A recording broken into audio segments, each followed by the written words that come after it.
It's 2019, and Ubisoft is ringing in the new year with the most garbage deal on a video game I've seen since 2018. Remember For Honor? No? So you wouldn't want to buy a complete edition that includes 3 DLC packs, one of which isn't even out until an unspecified time later this year, which now that it's 2019 is a giant nondescript window of time. You wouldn't want to spend $110 on that shit?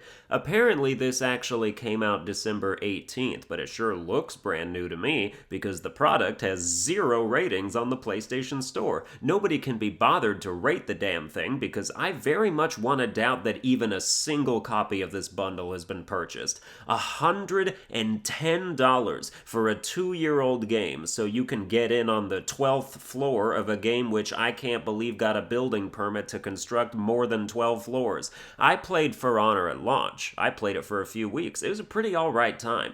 But who do you think you're enticing with this? Pretend this game doesn't have single player because it's 100% irrelevant. This is an online experience through and through, and it's a game with a very high skill cap and a ruthless player base. Imagine buying Rainbow Six Siege now, in 2019, going online and acting like your window of opportunity to not get demolished didn't close before you even bought the house. The competitive ship has sailed. Even if you want to play highly skill-based multiplayer games for fun, you better get them at launch when the playing field is as even as possible, or you're getting left behind like Kirk Cameron after the Rapture. Sometimes it's just too late to play a game. Beyond that, Ubisoft is being pretty lame with For Honor's content. This game came out in February of 2017, so this year will be year 3. This bundle comes with something called a year 3 pass, and getting a year's worth of content might sound like a solid proposition, except it literally just means 1 DLC of 4 new characters to fight as. For Honor's a fighting game, if you didn't know.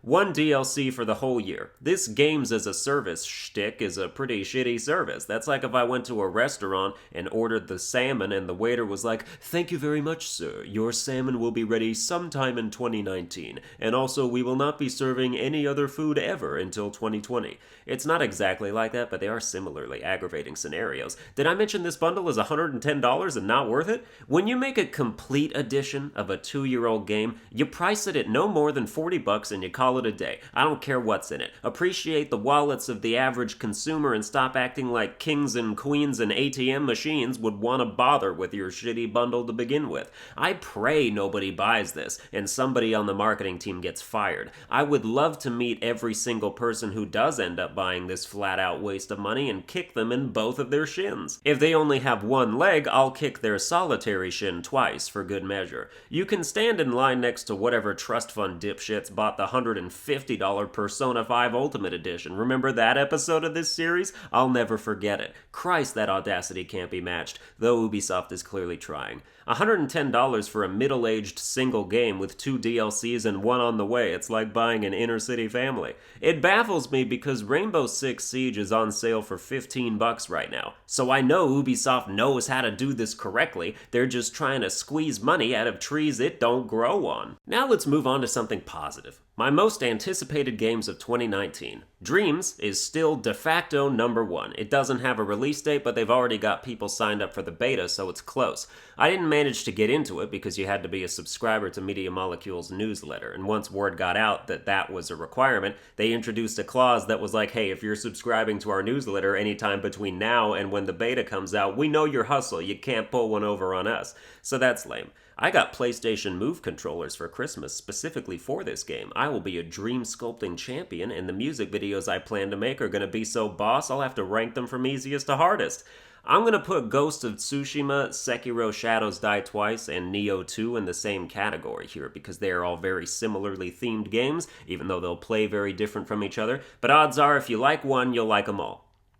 Samurai are the new zombies, except they will never not be cool. Nioh was my game of the year in 2017, so to know that there are 3 more games in that same vein coming out this year is going to make for a goddamn tough GOTY list at the end.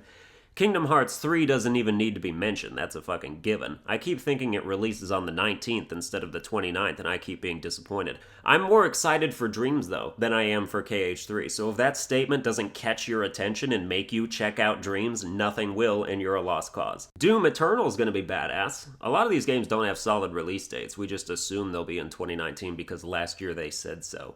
What the hell happened to Code Vein? It had an alpha. I watched Vadi Vidya play it and talk about how slow it was like a year ago, and I never saw it again. I just hope it's going down the Neo road, because I hated Neo's alpha. But by the time the beta came around, it fixed some core problems and became amazing. If Code Vein does the same thing and becomes amazing, that will be another great contender. Souls-likes have to be done just right, but when they are, there's just something about the formula itself that is hopelessly engaging to me. Salt and Sanctuary, Hollow Knight, Neo, I get enveloped in that shit, but it also means I become incredibly disconnected when a Souls-like feels uninspired or unpolished. I couldn't play more than an hour of Lords of the Fallen, or The Surge, or Immortal Unchained. Souls-likes are either a dime a dozen or priceless. Anyway, I still think Days Gone, that open-world zombie game that features herds, is going to at least rival Horizon Zero Dawn in quality. I bet they average about the same score, a low to mid 8 out of 10. I still have open-world fatigue, but I'm hoping it's not permanent. I'd rather not lock myself out of enjoying an entire genre.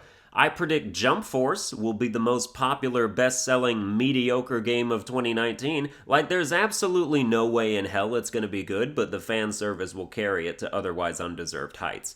Anthem is going to be the No Man's Sky of 2019 and the bomb that gives EA the excuse to close BioWare for good. Okay, let's rapid fire. Whatever the new Pokemon ends up being is going to be fantastic. Fire Emblem Three Houses has virtually no information, but I'm betting on a winner there. Ori and the Will of the Wisps is the sequel to my favorite game of all time and looks to be a worthy one. I'm kind of excited for the Ace Attorney trilogy to be released on console because everybody says if I like Danganronpa, I'll like that. I'm looking forward to the Stanley Parable getting to PS4 since I didn't have a PC when that came out. Animal Crossing for the Switch could be what gets me into that series. Skull and Bones seems like a 10 times better version of Sea of Thieves. Why is The Surge 2 a thing? I'm also inclined to get Yoshi's Crafted World because Nintendo hasn't made a bad or even mediocre game since the Switch came out. Seriously, the Switch is the best thing that ever happened to Nintendo's quality of games. Every first-party title has been a hit, and not just a hit, but a mega hit. It's a must-have system. Well, that's going to do it for this episode. I hope you enjoyed it. If you did, you can like, share, and subscribe. Follow me on Twitter at Sunburned Albino, and I'll see you guys next time.